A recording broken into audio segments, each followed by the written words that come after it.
అదే RTV app వార్తల్ని క్షణాల్లో చదివే అవకాశం ఉంటుంది. ఒక న్యూస్ పేపర్, ఒక టెలివిజన్ ఛానల్ మీ చేతుల్లో ఎప్పుడూ ఉంటాయి. రేపటి సీఎం రేవంత్ రెడ్డి సభకు సర్వం సిద్ధమవుతుంది. ప్రధానంగా ప్రజలను మోబిలైట్ చేయడానికి పెద్ద ఎత్తున కాంగ్రెస్ పార్టీ సన్నద్ధమవుతున్న పరిస్థితి. ముఖ్యమంత్రి తొలిసారి ఇంద్రవెల్లి నుంచి మళ్ళీ రణం దండోరా ఒక రకంగా మోగించబోయే పరిస్థితి ఏర్పడుతుంది. కాబట్టి దీనికి కానీ ఎక్స్పర్ట్లను దించే ప్రయత్నం చేస్తున్నారు. ముఖ్యంగా గాజర్ల అశోక్, మీకు పేరు చెప్పే అవసరం లేదు కావచ్చు, అందరికీ సుపరిచితుడు. అదేవిధంగా కొమరంభీం జిల్లా పార్టీ అధ్యక్షుడు ఇటు విశ్వప్రసాదరావు కూడా ఉన్నాడు. ఒకసారి వీళ్ళతో మాట్లాడిద్దాం. రేపటి సభ ఏ విధంగా ఉండబోతుంది, ఏంటిదనేది తెలుసుకుందాం. అన్న నమస్తే. ఏంటన్నా జిల్లాకు మళ్ళీ వచ్చారు, ఏంటి ఎట్లుండబోతుంది రేపటి సభ? ఇంద్రవెల్లి సభ ఎట్లుంది? ఇంద్రవెల్లి సభ ఖచ్చితంగా ప్రజాపాలనకు నిలువుటద్దంగా ఇంద్రవెల్లి సభ నిలబడబోతున్నది. ఎందుకంటే ఇంతకుముందు ఈ రాష్ట్రంలో నియంత్రిత పరిపాలన కొనసాగింది. నియంత్ర పాలనను ప్రజలు తిరుగుబాటు చేసి కూల్చేసారు. ప్రజాపాలనకు నాంది పలుకుతూ ఇవాళ రేవంత్ రెడ్డి గారి నాయకత్వంలో ఈ రాష్ట్ర ప్రభుత్వము అనేక ప్రజా సంక్షేమ అభివృద్ధి కార్యక్రమాలకు ప్రజలకు హామీనిచ్చింది. ముఖ్యంగా 6 గ్యారెంటీలకు సంబంధించినటువంటి హామీనిచ్చింది. ఖచ్చితంగా 600 వాటిని అమలు చేయడానికి కాంగ్రెస్ పార్టీ రాష్ట్ర ప్రభుత్వం కృతనిశ్చయంతోనున్నది. అట్లాగే ముఖ్యంగా ఏ భూమి విముక్తి కోసం అయితే పోరాట కేంద్రంగా నిలబడిందో ఇంద్రవెల్లి, ఆ ఇంద్రవెల్లి గడ్డ మీదనే రేవంత్ రెడ్డి గారు ఎన్నికల సభలో మొట్టమొదటిసారిగా ఇక్కడి నుంచి ఎన్నికల సభలో దళిత గిరిజన శంకారావం పూరించినప్పుడు ప్రజలకు ఏదైతే హామీనిస్తూ మాట్లాడినరో దాన్ని నిరూపిస్తూ నిజం చేస్తూ ప్రభుత్వం ఏర్పడిన తర్వాత మళ్ళీ మొట్టమొదటి సభను ఇంద్రవెల్లిలో నిర్వహించాలన్నది ప్రభుత్వం పార్టీ నిర్ణయం తీసుకున్నది. దానికి అనుగుణంగా పెద్ద ఎత్తున ప్రజలు ఎన్నో ఆశలు ఆకాంక్షలతో ఉన్నటువంటి ప్రజలందరికీ కూడా చాలా స్పష్టంగా కూడా ప్రభుత్వం ఏం చేయబోతున్నదనే విషయాన్ని ప్రకటించడానికి రేవంత్ రెడ్డి గారు ప్రజల ఆకాంక్షల మేరకు ఇవాళ ఇంద్రవెల్లికి రాబోతున్నారు. ఆ సభను విజయవంతం చేయడం కోసం మేమందరం కూడా కాంగ్రెస్ పార్టీ కార్యకర్తలుగా, నాయకులు, ప్రతి ఒక్కరం కూడా పార్టీ గెలుపు కోసం ఎట్లయితే అహర్నిశలు శ్రమించి పనిచేసినామో ఈ సభను విజయవంతం చేయడం ద్వారా కేవలం ఆదిలాబాద్ సభగా కాకుండా ఇది రాష్ట్రానికి దిక్సూచిగా నిలబడేటువంటి ఒక సభగా ఉండబోతున్నది. ప్రజలకు రాష్ట్ర వ్యాప్తంగానే కాదు దేశవ్యాప్తంగా కాంగ్రెస్ పార్టీ రేపు రాబోయే పార్లమెంట్ ఎన్నికల్లో కూడా కాంగ్రెస్ పార్టీ గెలుపు కోసం ప్రజలకు పిలుపునిచ్చేటువంటి ఒక సభగా ఇది నిలబడబోతున్నది. దానికోసం ఈ అన్ని ఏర్పాట్లు జరుగుతున్నాయి. ప్రధానంగా గాజర్ల అశోక్ అన్న ఒక విషయం చెప్పండి. రాజకీయ నాయకులు చెప్పుడు వేరు, గాజర్ల అశోక్ కావచ్చు, విశ్వప్రసాద్ రావచ్చు కావచ్చు, ఇలా కొంతమంది ప్రజాస్వామ్యం ప్రజలకు పైన పట్టున్న వ్యక్తులు చెప్పడం వేరు. ఈసారి గతంలో దళిత దండోర సభ అంటూ ఎక్స్పర్ట్లను దించారు. ఈసారి కూడా పార్లమెంట్ ఎన్నికలు వస్తున్నాయి, మళ్ళీ ఇంద్రవెల్లిలో సభ చేయబోతున్నారు. ఏంటి ఇదంతా కూడా ఒక రకంగా మళ్ళీ పార్టీని వాడే ప్రయత్నం, అమరులను వాడే ప్రయత్నం జరుగుతుందని కొంతవరకు ప్రచారం జరుగుతుంది. ఎట్లా చూడొచ్చు? మీరు గతంలో మావోయిస్టు పార్టీలో కీలకంగా ఉన్నారు, ఎట్లా చూడొచ్చు దీన్ని అంతా? లేదు, తప్పకుండా. ఇవాళ దేశంలో మనందరికీ మీరందరూ చూస్తున్నారు, దేశం అంతా కూడా చూస్తున్నది. దేశంలో ప్రజాస్వామ్యము, తర్వాత సెక్యులరిజము, అట్లాగే ఈ దేశంలో ఉన్నటువంటి ఫెడరలిజం, ఇవన్నీ చాలా ప్రమాదకరమైనటువంటి పరిస్థితుల్లో ఉన్నాయి. ఇది నిజంగానే మీరు అన్నట్టుగా ఈ ప్రాంతంలోనే కాదు తెలంగాణ వ్యాప్తంగా, దేశవ్యాప్తంగా కూడా అనేక పోరాటాలు, పీడిత ప్రజలు, వారి నాయకత్వంలో అనేక విప్లవ పార్టీలు కూడా ప్రజల హక్కుల కోసం, ప్రజాస్వామిక హక్కుల కోసం ఉద్యమాలు నిర్వహించినాయి, భూమి విముక్తి పోరాటాలు చేసినాయి. అయితే అనేక పోరాటాల మూలంగా, అనేక త్యాగాల మూలంగా సాధించుకున్నటువంటి ఫలితాలు ఏవైతే ఉన్నాయో, ఏదైతే ప్రజాస్వామ్య పరిపాలన ప్రజలకు అందాల్సిన అవసరం ఉన్నదో, అభివృద్ధి ఫలాలు ప్రజలకు అందాల్సిన అవసరం ఉన్నదో వాటిని అందకుండా కొద్దిమంది పెట్టుబడిదారులకు దోచిపెట్టేటువంటి పరిపాలన ఇవాళ దేశంలో, రాష్ట్రంలో నిన్నటి వరకు కొనసాగింది, ఇవాళ దేశంలో కొనసాగుతున్నది. అత్యంతంగా ముఖ్యంగా ఏంటంటే బీజేపీ అధికారంలోకి వచ్చిన తర్వాత గత 10 ఏళ్లలో దేశంలో ప్రజాస్వామ్యం పూర్తిగా కూని చేయబడుతున్న పరిస్థితి ఉన్నది. రాజ్యాంగాన్ని మంటగలిపేటువంటి ప్రయత్నం జరుగుతున్నది. ఫెడరలిజాన్ని, సెక్యులరిజాన్ని, ఈ దేశ సామాజిక సోషల్ జస్టిస్ను పూర్తిగా సర్వం విధ్వంసం చేస్తున్న పరిపాలన కొనసాగుతున్నది. కాబట్టి మనం సాధించుకున్నటువంటి హక్కులను, ప్రజాస్వామ్యాన్ని కాపాడుకోవాల్సినటువంటి కర్తవ్యం, బాధ్యత మనందరి మీద ఉంది. ఉద్యమాల్లో పనిచేసినటువంటి వాళ్ళగా మా మీద ఎక్కువగా ఉన్నది. కాబట్టి సాధించుకున్నటువంటి హక్కులను, అధికారాన్ని కాపాడుకోవడం కోసం, నిలబడడం కోసం మేమందరం ప్రజలపక్షాన్ని నిలబడడానికి నిశ్చయించుకొని వచ్చినాము.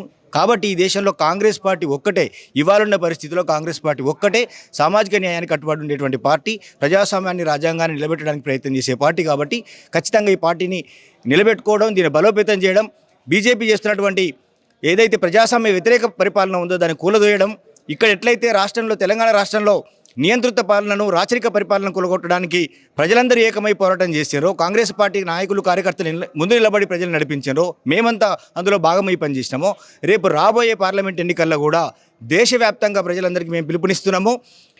ఈ అరాచక ఈ నియంతృత్వ రేపు రాబోయే కాలంలో ఫాసిస్ట్ తరహాలో ఈ బీజేపీ ప్రభుత్వం దేశాన్ని మంటగలపబోతున్నది కాబట్టి ఖచ్చితంగా దేశాన్ని వారి అరాచక పాలన నుంచి రక్షించుకోవడానికి మేము ముందుండి పోరాడడానికి సిద్ధపడే ముందుకొచ్చినాం. మేము ఆనాడు చెప్పినా ఈనాడు చెప్పినా ఒకటే చెప్తున్నాం, ప్రజల కోసం మేము ఆ రోజు పనిచేసినాం, ఈ రోజు కూడా పనిచేస్తున్నాం, రేపు భవిష్యత్తులో కూడా ప్రజల కోసం నిలబడతాం, ప్రజల హక్కులు కాపాడడానికి మేము నిరంతరం పాటుపడతాం, పోరాడతామని తెలియజేస్తున్నాం. గాజర్ల అశోక్ పాత్ర ఇంద్రవెల్లి రేపటి సభలో ఎట్లుండబోతుంది? ప్రస్తుతం కాంగ్రెస్ పార్టీలో కూడా గాజర్ల అశోక్ కంఫర్ట్గా ఉన్నాడా లేదా? తప్పకుండా కంఫర్ట్గా ఉన్నా. నేను ఏదైతే కోరుకున్నానో, ఏ ప్రజాస్వామిక హక్కులు ప్రజలకు దక్కాలని కోరుకున్నామో, ఏ అభివృద్ధి ఫలాలు ప్రజలకు దక్కాలని మేమైతే ఆకాంక్షిస్తున్నామో దాన్ని నిర్వహించడం కోసం కాంగ్రెస్ పార్టీ అట్లాగే రేవంత్ రెడ్డి నాయకత్వంలో ఏర్పడినటువంటి ప్రభుత్వము కృతనిశ్చయంతో ఉన్నది, ఆత్మవిశ్వాసంతో ముందుకెళ్తున్నాం. ఈ రాష్ట్రాన్ని అప్పుల కుప్పగా మార్చినటువంటి టీఆర్ఎస్ అధోగతి పాలు చేసినప్పటికీ మొక్కవోని ధైర్యంతో ఆత్మవిశ్వాసంతో ఈ అన్ని సమస్యల్ని పరిష్కరించుకుంటూ రాష్ట్రాన్ని అభివృద్ధి దిశలోకి తీసుకెళ్లడానికి, ఈ అప్పుల బాధల నుంచి రాష్ట్రాన్ని బయటికి తీసుకురావడానికి, ప్రజల సంక్షేమాన్ని అభివృద్ధిని ముందుకు తీసుకెళ్లే దిశలో మేము అందరం ప్రయత్నం చేస్తున్నాం. కాబట్టి పూర్తి కంఫర్టబుల్గా ఉన్నాం. ఇంకా ఎక్కువ కాలము పార్టీలో పనిచేస్తూ ప్రజలకు అందుబాటులో ఉండడం ద్వారా ప్రభుత్వం నుంచి వచ్చే అభివృద్ధి సంక్షేమ ఫలాలని ప్రజలకు అందించే విధంగా మా వంతు పాత్ర నిర్వహించడానికి పూర్తి స్థాయిలో మేము నిమగ్నమై పనిచేస్తున్నాం. ఇక్కడే కాదు, ఈ సందర్భంగా తెలియజేస్తుందంటే ఇక్కడే కాదు, రేపు దేశవ్యాప్తంగా రాహుల్ గాంధీ గారితో కలిసి ఏదైతే ఇవాళ న్యాయయాత్ర రాహుల్ గాంధీ చేస్తున్నారో, భారత్ జోడో యాత్ర చేస్తున్నారో, ఈ దేశంలో సామాజిక న్యాయం కొరబడుతున్నదనేటువంటి పోరాటం ఆయన చేస్తున్నాడు, ఆయనతో కలిసి పనిచేయడానికి మరింత ఉత్సాహంగా ఉన్నాం, పనిచేయడానికి ముందుకెళ్తున్నాం. అట్లాగే ఇంద్రవెల్లి సభను చాలా విజయవంతంగా నిర్వహించుకోవడానికి ప్రజలందరితో కలిసి పనిచేసే అవకాశం పార్టీ మాకు ఇచ్చింది. కార్యకర్తలు, నాయకులందరితో కలిసి వాళ్ళందరితో కూడా మేము భుజం కలిపి పనిచేయడం ద్వారా ఆదిలాబాద్ ప్రాంత ప్రజలందరినీ కదిలించే అవకాశం రావడం నా అదృష్టంగా భావిస్తున్నా. ఖచ్చితంగా మన హక్కుల కోసం, మన అధికారాల కోసం పార్టీ ప్రభుత్వం నిలబెట్టే విధంగా మేమందరం కూడా మీ వెంట ఉంటామని ఈ సందర్భంగా ప్రజలందరికీ పిలుపునిస్తున్నాం. దళిత దండోర సభలో మీరు గిరిజనులకు కావచ్చు, దళితులకు కావచ్చు, ప్రభుత్వం అధికారంలో రాగానే కొన్ని పనులు చేస్తాం అని చెప్పారు. రేపటి సభ సాక్షిగా ఏమన్నా అనౌన్స్మెంట్ ఉండబోతుందా? తప్పకుండా ఉంటుంది. ఏదైతే ఇవాళ మేము గత ఎన్నికల ముందు, అసెంబ్లీ ఎన్నికల ముందు ఏదైతే మేము ఇక్కడ ఇంద్రవెల్లి సభ వేదికగా రాష్ట్ర ప్రజలకు మేము హామీలు ఇచ్చినామో, ఏదైతే విశ్వాసాన్ని కల్పించినామో ఆ విశ్వాసానికి తగ్గట్టుగా గౌరవ ముఖ్యమంత్రి గారు ఇంద్రవెల్లి సభ వేదికగా మళ్ళీ ఒకసారి రాష్ట్ర ప్రజలందరికీ కూడా, దేశానికి కూడా ఒక మంచి సందేశాన్ని ఇవ్వబోతున్నారు, మంచి విషయాల్ని ప్రకటిస్తారు. అటు మావోయిస్ట్ పార్టీ కూడా గతంలో లేఖల ద్వారా ప్రకటించిన పరిస్థితి, అడిగే పరిస్థితి, మీలాంటి వాళ్ళని అడగకపోతే కుదరదు. కాబట్టి ప్రధానంగా ఇటు కాంగ్రెస్ పార్టీ కూడా కొంతమేరకు బ్యాలెన్సింగ్గా లేకుండా ప్రజాపాలన అంటున్నారు, ప్రజల వైపు లేకుండా ఒక రకంగా ఎక్స్పర్ట్లను తీసుకొచ్చి పాలనలో పెడుతున్నారని చెబుతున్న పరిస్థితి, అందరూ ప్రశ్నించాలి అని చెబుతున్న పరిస్థితి ఏంటి అంటే, పాలన దిశగా మావోయిస్టు పార్టీకి, గతంలో కాంగ్రెస్ పార్టీకి మావోయిస్ట్ పార్టీ ఇండైరెక్ట్గా సపోర్ట్ చేసిన పరిస్థితి. కానీ ఇప్పుడున్న పరిస్థితిలో కాంగ్రెస్ పార్టీ నాయకులను కూడా ప్రశ్నించండి, ఎవరైతే కాళేశ్వరంలో అన్యాయం చేసిన వారిని వదిలిపెట్టే ప్రయత్నం, విచారణ పేరుతో కాలక్షేపం చేసే ప్రయత్నం అని ఒక లేఖ రిలీజ్ చేసింది. ఎట్లా రియాక్ట్ కాబోతున్నాం? గాజర్ల అశోక్ ఇటువంటి దానిపై ఎట్లా రియాక్ట్? తప్పకుండా ఇవాళ మావోయిస్ట్ పార్టీ అయినా, ఇతర విప్లవ సంస్థలైనా, ప్రజాస్వామికవాదులైనా, మేధావులైనా, ఈ దేశంలో ఉన్నటువంటి అనేక మంది కోరుకుంటున్నది ఒకటే, ఈ దేశంలో ఇవాళ స్వేచ్ఛ హరించివేయబడుతున్నది, ప్రజాస్వామిక హక్కులు హరించివేయబడుతున్నాయి. కాబట్టి ప్రజాస్వామ్యాన్ని కాపాడాలి, ప్రజాస్వామ్య హక్కులు నిలబడాలనేది వాళ్ళందరూ కోరుకుంటున్నారు. దానికి మేము కూడా కట్టుబడి ఉన్నాము. కాంగ్రెస్ పార్టీ ద్వారా రాష్ట్రంలో కానీ దేశంలో కానీ ప్రజాస్వామ్యాన్ని పునరుద్ధరించే ప్రయత్నం చేయడంలో మా వంతు భూమికను పోషిస్తాము. ఆ దిశగా కాంగ్రెస్ ప్రభుత్వం, పార్టీ ముందుకెళ్తుంది అనేటువంటి నమ్మకంతో మేము పనిచేస్తున్నాము. మా వంతు కృషిని మేము దానిలో కొనసాగిస్తాం. నిషేధం ఎత్తివేతపై చాలామంది మాజీ మావోయిస్టులు ఉన్నారు. దీనిపై ఎప్పుడన్నా ముఖ్యమంత్రితో చర్చ జరిగిందా? ప్రస్తుతం ఇదంతా కూడా ఒక సైడ్ ట్రాక్ పట్టించే ప్రయత్నం, గతంలో ఉన్న పాలకులు ఫాసిస్టు విధానానికి వ్యతిరేకంగా పనిచేశారని ఎప్పుడైనా దీనిపై చర్చ జరిగిందా? మెమోరాండం వేయడము ఇలాంటి ఏమైనా చర్చలు జరిగినాయి అంటే, మళ్ళీ బట్టి విక్రమార్క గారు ఎప్పుడైతే రాష్ట్ర వ్యాప్తంగా పాదయాత్రలో భాగంగా తిరిగినరో, ఆదిలాబాద్ జిల్లాకు వచ్చినప్పుడు కూడా చాలామంది మాజీ ఉద్యమకారులందరూ కూడా ఆయనను కలిసి ప్రజాస్వామిక హక్కుల విషయంలో కానీ, అంటే ఉద్యమకారుల మీద కొనసాగుతున్న కేసుల విషయంలో కానీ, తర్వాత నిజంగా ప్రజలకు అందాల్సినటువంటి అభివృద్ధి ఫలాల విషయంలో కానీ చాలా విషయాలు ఆయనతో ప్రత్యక్షంగా కలిసి కూడా చర్చించడం జరిగింది. రాష్ట్ర వ్యాప్తంగా కూడా పార్టీ నాయకత్వంతో చర్చలు జరిగినాయి. అవన్నిటిని దృష్టిలో పెట్టుకొని మేనిఫెస్టోలో కూడా చాలా విషయాలని కాంగ్రెస్ పార్టీ చేర్చింది. ఇంకా దృష్టికి రాని విషయాలైనా ఇప్పుడు కొత్తగా ముందుకొచ్చే అనేక విషయాలను కూడా చర్చించడానికి ప్రభుత్వం, పార్టీ సిద్ధంగా ఉన్నది. మేమందరం కూడా ఆ కృషిలో ఖచ్చితంగా భాగమవుతాం అనేది ఈ సందర్భంగా మేము తెలియజేస్తున్నాం. గాజర్ల అశోక్ మావోయిస్టు పార్టీ మాజీ ఒక ముఖ్యమైన కీలక నేతగా, కాంగ్రెస్ పార్టీలో ప్రధాన కార్యదర్శిగా ఈ జిల్లా ప్రజలకు, అదేవిధంగా మేధావులకు ఏం చెప్పబోతున్నాను ఆర్టీవీ ద్వారా? మేము ఒకటే చెప్తున్నాము, ఏదైతే ప్రజలు ఇవాళ అభివృద్ధిలో వెనుకబాటు గురైన గత 10 ఏళ్లలో తెలంగాణ ఏర్పడితే మన అభివృద్ధి అంటే మన నిధులు నీళ్లు నియామకాల ద్వారా మన ప్రాంతాల అభివృద్ధి చెందుతాయి అనేది ఆశతోని మనం తెలంగాణ రాష్ట్రం కోసం మనం తెగువ చేసి పోరాటం చేసినామో, త్యాగాలు చేసినామో అది జరగకపోగా ఈ రాష్ట్రం కొద్దిమంది వ్యక్తుల సొంత ఆస్తిగా మారి వాళ్ళ బొక్కసాలు నింపుకొని రాష్ట్ర ఖజానాను కొల్లగొట్టి ప్రజలకు అందాల్సినటువంటి అభివృద్ధి ఫలాలు, సంక్షేమ ఫలాలే కాకుండా సామాజిక న్యాయాన్ని కూడా దూరం చేసిన పరిస్థితులు ఉన్నాయి. కేంద్రంలో బీజేపీతో కుమ్మక్కైనటువంటి బీఆర్ఎస్ ప్రభుత్వం ఇక్కడ మొత్తంగా వనరుల దోపిడీకి పాల్పడ్డది. పెట్టుబడిదారుల చేతుల్లో వనరులని అప్పగింపే ప్రయత్నం చేసింది. ప్రజల సమస్యలు గాలికి వదిలేసింది. పోడు భూముల పట్టాల కోసం కానీ లేదా పాతకాలం నుంచి 170 నుంచి మొదలు పెడితే ఇవాళ పేసా చట్టం ద్వారా కూడా గ్రామ సభలకు అధికారాలు రావాలనేది కాంగ్రెస్ పార్టీ హయాంలో నిర్ణయం చేస్తే వాటన్నింటిని తిరగదోడి ఆ చట్టాలన్నింటిని నిర్వీర్యం చేసే ప్రయత్నం చేశారు. ఆదివాసీ ప్రాంతాల అభివృద్ధికి కట్టుబడి ఉండకపోగా ఆదివాసీ ప్రాంతాల వనరుల మీద కన్నేసినటువంటి కొంతమంది గుత్త పెట్టుబడిదారులకే గత ప్రభుత్వాలు సహకరిస్తూ వచ్చినాయి. దానికి భిన్నంగా ఏదైతే మేనిఫెస్టోలో చెప్పిన విషయాలు ఉన్నాయో దాని ఆధారంగా అట్లాగే ప్రజలు, ప్రజాస్వామికవాదులు, మేధావులు, అనేక సంఘాలు కోరుకుంటున్నట్లుగా ఖచ్చితంగా ఆదిలాబాద్ లాంటి అటవీ ప్రాంత ఏజెన్సీ ఏరియాల ఉన్నటువంటి ప్రజలకు ఒక నిర్దిష్టమైన ప్రణాళికతో పనిచేయడానికి పార్టీ ప్రభుత్వం నిర్ణయం తీసుకున్నది. దానిలో భాగంగానే ఈ సమస్యల మీద అన్నిటి మీద పూర్తి స్థాయిలో అవగాహన ఉన్నటువంటి ఉద్యమకారులుగా కూడా అవగాహన ఉన్నటువంటి సీతక్క లాంటి గౌరవ మంత్రులను ఈ జిల్లాకు కేటాయించడం అనేది పార్టీ ప్రభుత్వం ముందు చూపుతో తీసుకున్నటువంటి నిర్ణయం. ఖచ్చితంగా రాబోయే రోజుల్లో అలాంటి పనులన్నిటికీ పూర్తి స్థాయిలో న్యాయం జరిగే విధంగా మీ అందరం కూడా పనిచేస్తాం. థ్యాంక్ యూ అన్న. మనతో పాటు జిల్లా అధ్యక్షుడు విశ్వప్రసాద్ కూడా అన్న. ఏంటి ఎట్లా ఉండబోతుంది రేపటి సభ? గతంలో కూడా కీలక పాత్ర మీది. ఇంద్రవేలి సభ అని చెప్పంటేనే అదొక స్ఫూర్తిదాయకమైన సభ. అది ఎవరు జరిపినా, కాంగ్రెస్ పార్టీ జరిపినా, ఆ రోజు పీపుల్స్ వాళ్ళు జరిపినా, ఆ రోజు ప్రజా సంఘాల ఆధ్వర్యంలో జరిపినా కూడా అది ఒక ఉద్వేగంతో ఉత్ప్రేరత ఇచ్చేటువంటి సభ అది. ఇవాళ చాలామందికి ఒక సంశయము, ఒక ప్రశ్న అందరిలో ఉద్భవిస్తుంది. ఏమనేపంటే కాంగ్రెస్ పార్టీ ఎందుకు ఇంద్రవేలి ఎంచుకుంటుంది అని చెప్పని. ప్రధానంగా రేవంత్ రెడ్డి గారు కూడా చాలామంది చాలా రకాలుగా ప్రశ్నలు వేసినా కూడా ఇవాళ స్పష్టం చేయదలుచుకున్నాము.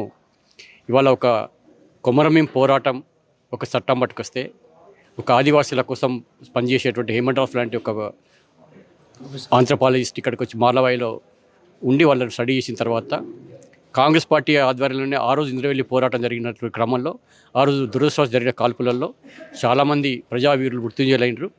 వారి ఆశలకు అనుగుణంగానే ఏ పోరాటం కోసం అయితే వాళ్ళు అమరులైనారో వారి త్యాగాలు వృధా కాకూడదని చెప్పని గుర్తించినటువంటి కాంగ్రెస్ పార్టీ ఏ పోరాటం కోసం అయితే వాళ్ళు ఏ భూమి విముక్తి కోసం పోరాడినరో, ఏ వడ్డీ వ్యాపారస్తులకు కబందాస్తులకు వెళ్ళి భయపెట్టడానికి పడుకున్నారో దానికి అనుకూలంగానే కాంగ్రెస్ పార్టీ చట్టాలే ఇవాళ నిదర్శనం కనిపిస్తూ ఉన్నాయి. దానికి అనుకూలంగానే ఇవాళ అటవీ హక్కుల చట్టం పట్టుకొచ్చి అన్నిటికీ పట్టాలు ఇవ్వడం జరిగింది. అదే రకంగా ఆ రోజు షౌకాల దోపిడీ గురైనటువంటి వాళ్ళందరికీ కూడా మేము గ్రామీణ బ్యాంకుల ద్వారా అందరికీ లోన్లు ఇవ్వడం జరిగింది. అదే రకంగా అటవీ అధికారుల దోపిడీకి వ్యతిరేకంగా ఆ రోజు 10 పైసలు ఉన్నటువంటి తునికా కట్టని వాళ్ళ దాదాపు ₹20 తీసుకుపోవడం కూడా, వాళ్ళకు లాభాలలో వచ్చేటటువంటి బోనస్ ఇవ్వడం కూడా కాంగ్రెస్ పార్టీ తీసుకోవడం చర్యల్లో భాగంగా జరిగిందనే విషయంలో కూడా మీరు గుర్తించాలి. అందుకే దాన్ని గుర్తించింది కాబట్టి కాంగ్రెస్ పార్టీ ఇంద్రవెల్లిని ఆ స్ఫూర్తిని పోనీయకుండా ఒక పోరాటం ఎన్నడూ వృధా కాదు, వాళ్ళ త్యాగాలు వృధా కాదని గుర్తించింది కాబట్టి ఒక పోరాటం ఎవరు చేసినా కూడా ఆ ఫలితాలు ఏ రకంగా ఉండాలి ఇప్పుడు గుర్తించింది కాబట్టి కాంగ్రెస్ పార్టీ ఆ చట్టాలు పట్టుకొచ్చి వాళ్ళకి న్యాయం చేసింది. అందుకే ఇంద్రవెల్లి వాళ్ళకి ఏ రకంగా అయితే స్ఫూర్తిదాయకమో ఇలా కాంగ్రెస్ పార్టీ కూడా స్ఫూర్తిదాయకంగా ఇచ్చిందనే విషయం తెలియజేస్తున్నాను. రేపటి సభ ద్వారా ఈ ప్రాంత ఆదివాసులు మీరు ఇప్పటికే ముఖ్యమంత్రి రేవంత్ రెడ్డితో మాట్లాడి ఉంటారు. ఏం జరగబోతుంది అంటే రేపు ఏమైనా ముఖ్యమైన కొన్ని స్కీమ్స్ అనౌన్స్ చేయబోతున్నారా, లేకపోతే ఆదివాసులకు సంబంధించి భరోసా ఏ విధంగా ఇవ్వబోతున్నారు?